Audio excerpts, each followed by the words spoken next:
It's the real news. I'm Aaron Mate. The threat to the Iran nuclear deal and the future of U.S.-Iran relations is on vivid display at the UN. On Tuesday, President Trump attacked Iran from the podium, calling it a murderous regime and suggesting he will follow through on his threat to withdraw from the nuclear agreement. On Wednesday, Iranian President Hassan Rouhani responded by calling Trump's speech ignorant, absurd, and hateful. Describing Trump as a rogue newcomer, Rouhani said Iran won't be the first to withdraw from the deal. I declare before you that the Islamic Republic of Iran will not be the first country to violate the agreement. But it will respond decisively and resolutely to its violation by any party. It will be a great pity if this agreement were to be destroyed by rogue newcomers to the world of politics. The world will have lost a great opportunity. By violating its international commitments, the new U.S. administration only destroys its own credibility and undermines international confidence in negotiating with it or accepting its word or promise.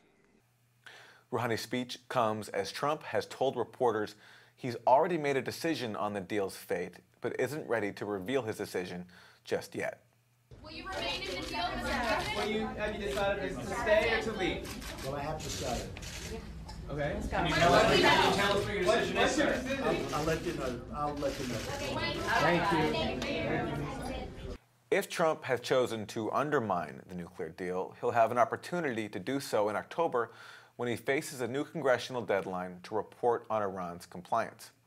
Under a bipartisan 2015 law, the president has the flexibility to decertify that Iran is in compliance, even if Iran is fully respecting the nuclear deal's terms. Trump has been forced to admit that Iran has complied so far, but it's unclear what he'll tell Congress on October 15th. Although Trump didn't reveal his decision today, Foreign Policy has previously reported Trump has already assigned staffers to make the case for decertification. Meanwhile, for now, the Iran deal remains in place, and as part of it, all parties, including the U.S. and Iran, are meeting today on the sidelines of the UN General Assembly. This is the first encounter between Iranian Foreign Minister Mohammad Javad Zarif and Secretary of State Rex Tillerson since Trump took office in January. Well, to discuss all of this, I spoke to Seyed Hossein Mousavian, a former senior Iranian diplomat, now a Middle East and nuclear policy specialist at Princeton University. Dr. Mousavian, welcome. Thank you. Let's start with President Rouhani's speech. One day after Trump threatened Iran, threatened to undermine the nuclear deal, referred to Iran as a violent regime and a sponsor of terror. Rouhani is just taking the podium and defending the Iran nuclear deal, said that it would be a shame if the agreement is undermined by what he called, quote, rogue newcomers to the world of politics. Your response to what we just heard from Rouhani? Actually, the international community now have a clear understanding about the language President Trump used in his speech at United Nations Assembly Council. If you want to be short, he used the language of bullying, threatening, humiliating, inviting for confrontation and war. Rouhani's language and message to Trump, to the U.S., to international community was cooperation and peace and negotiation. It was very clear. Rouhani invited for international regional cooperation to fight terrorism. Rouhani mentioned the U.S. has been involved, engaged, and is responsible for some of the crises in the region, including Iraq, Afghanistan, terrorism. And he said the crisis in Yemen, Syria, Iraq do not have a solution through war and military use like what Saudi Arabia is doing in Yemen, or the U.S. under Trump administration is threatening the region, the countries in the region to go ahead with new confrontations. He asked for negotiation, diplomacy, peace, cooperation to settle the crisis. However, his policy since 2013 has remained stable. He is for lessening the tension with the US. Definitely, he is not going to balk to US. He is ready to negotiate, to cooperate, to manage either the disputes with Iran or the regional crisis. On the nuclear issue, it is again clear that the world has negotiated for 12 years with Iran. After 12 years, a nuclear crisis, which could lead to a war, has been managed through diplomacy. All world powers, they have signed to agreement. We have UN resolution supporting the agreement, and the International Atomic Energy Organization, since 2015, at least 7 times has repeatedly reiterated, confirmed that Iran is in full compliance with all its commitment within the nuclear deal. Therefore, other than the US, I mean the Trump administration, all other countries in the world, I mean, when I say other than US, definitely Israel is with the US, Saudi Arabia is with the US. Otherwise, the other countries, including Europe, West, China, Russia, all other countries, they want everybody to be fully committed with the nuclear deal, because this is the only crisis after 12 years has been managed through diplomacy, and Trump should not to go for undermining the deal. Dr. Mousavian, let's contrast Iran's compliance with the nuclear deal to the U.S. record, which no one seems to talk about. The question on everyone's mind, is if it's a question, is whether Iran is compliant, even though it's been certified multiple times that they are. But what about the U.S.? Article 29 of the nuclear deal says that states cannot, including the U.S., cannot hurt Iran's trade and economic relations with other countries. But the U.S. has been openly lobbying other countries to cut back their trade with Iran, which seems to be an obvious violation of the deal. That's why Iran has repeatedly condemned the U.S. for a clear violation of the letter and the spirit of the nuclear deal. That's why Europe is not really happy with the U.S. policy and U.S. attitude. That's why the other countries, China, Russia, Eastern, Western powers, they are not happy with Trump administration. Look, this deal is the first time after almost 40 years of animosity between Iran and the US, is the first time the US and Iran has directly at the high level, at the level of foreign ministers, negotiated at least for 2 years, day and night, and now they have agreed. It has the signature of all all international powers. It has the signature of United Nations Security Council, and the judge is not Trump, is not the US administration. The judge is the United Nations Atomic Energy Organization. The fact the US is undermining the conclusions, the inspections, the statements of the United Nations International Atomic Energy Agency, which reiterates each season Iran is in full compliance.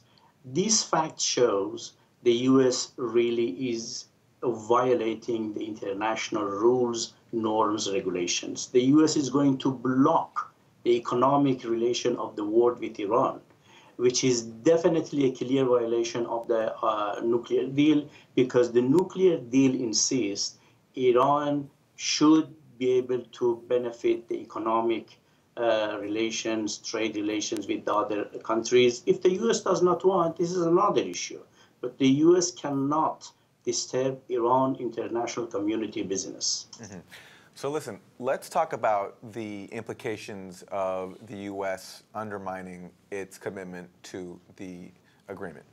President Trump was asked by reporters today if he's made a decision on what he's going to do with the Iran deal. He said multiple times that he has made a decision, but that he's not ready to disclose it yet. But if his turns out that he does want to walk away from it, I want to first ask about what that means for the U.S. and its relations with other countries aside from Iran, because as I understand it, if it returns to the previous U.S. Framework of law, that the laws that were lifted under the nuclear deal in the U.S. include measures that would target countries that do business with Iran. So if all of a sudden the U.S. is walking away from that, does that mean that the U.S. is going to be targeting the countries that are now doing business with Iran as a result of the nuclear deal? We really don't know what Trump is going to do. But if Trump withdraws from the nuclear deal, the next question is whether the other parties of the international community, the other member of United Nations Security Council, Europe, China, India, Russia, the other countries, Japan, they would strongly support the nuclear deal. They would implement the deal precisely, completely, and comprehensively or not. If yes, then we can have hope that the nuclear deal would not die, would be alive despite of U.S. withdrawal. But if the U.S. withdrawal is going to be followed by U.S. punishing the other countries making business with Iran, and is going to cut economic relations of international community with Iran, normal trade, economic, industrial relationships, then I believe the deal would be killed. And the only crisis managed through diplomacy by Obama administration and other world powers would be practically killed by Trump, and then another very extremely dangerous crisis would grow up again in the Middle East, aside to the other crises, which we have not been to resolve yet. So I just want to make this clear. Do I have that right when I say that if Trump walks back the U.S. commitment to the deal, is then the U.S. bound by its own laws to target not just Iran, but countries that also do business with Iran, business that has increased massively because of the nuclear deal that the U.S. itself signed initially? I really don't know whether the U.S. Referring to its own domestic law can violate international law or not. This is a legal question. U.S. has its own domestic law, but at the same time, U.S. is a permanent member of United Nations Security Council and should abide, should comply with its commitment with international rules, regulations. The United Nations Security Council is the highest body internationally on security, peace, and the U.S. is member. And if a resolution of the United Nations Security Council is violated by the U.S., that would be a clear violation of international rules and regulations. Here, the U.S. would be between violating its own law and regulations or international law and regulations. This is something legally should be discussed between the people who really know domestic American legal status. It's a crazy scenario because then it means all these countries who signed on to the Iran deal with the U.S. could then be forced to choose between, appeasing U.S. laws now targeting them with punishment for dealing with Iran, or respecting the deal that they agreed to initially, which was to do business with Iran in exchange for Iran curbing its nuclear program. Let me ask you also then about what Iran does. Rouhani made very clear today that Iran would respond if the U.S. undermines the agreement. What will be Iran's options and likely course, do you think? I really still don't know what Trump would do, because Iran's consequences would come after Trump's decision. How far Trump is going to violate the deal, this would practically determine the Iranian decision. This is something we really don't know, or neither on the US side nor on the Iranian side. But what I can say, if the other international members, other countries like Europe, China, Russia, if they fully support the deal, they insist and they resist and they implement. Therefore, the deal, I believe, would not die, although if Iran is harmed with US unilateral withdrawal or imposing sanctions impacting the other countries' economic relation with Iran, Iran may show some reactions on the nuclear issue. Those reactions would not be violating the deal. Iran has a lot of opportunities without violating the deal, can expand its nuclear program in response to U.S. Hostile reactions. Right. So I'm also wondering, though, what this means for Hassan Rouhani and his camp, because they expended a lot of political capital to push this deal through. It was not easy for them to convince the Iranian political establishment to accept this, if I have that correct. So I'm wondering, what happens to the camp inside Iran that wants engagement with the West, that said we should negotiate with the U.S., if the U.S. all of a sudden undermines the very deal that Rouhani and others worked so hard to convince their colleagues of was worth doing? Since Revolution 1979, we have had two schools of thoughts in Iran. One saying negotiation with the U.S. is useless. You cannot trust the U.S. U.S. would never be committed to its promises. Therefore, forget it, don't trust the U.S., do not negotiate, only confront the U.S. The other school of thought says negotiation does not mean you can trust, but you can try to negotiate, and you can negotiate with the U.S.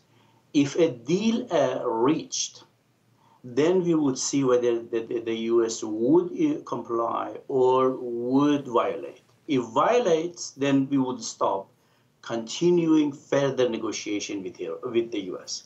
Therefore, here is clear. There is no differences now between the two big camps. If the U.S. violates the deal, there would be domestically consensus inside Iran that you can neither trust the U.S. nor negotiate nor agree with the U.S. on any other issues. That would be clear. We'll leave it there. Dr. Seyed Hossein Mousavian is a former senior Iranian diplomat, now Middle East and nuclear policy specialist at Princeton University. Dr. Mousavian, thank you. Thank you very much. And thank you for joining us on The Real News.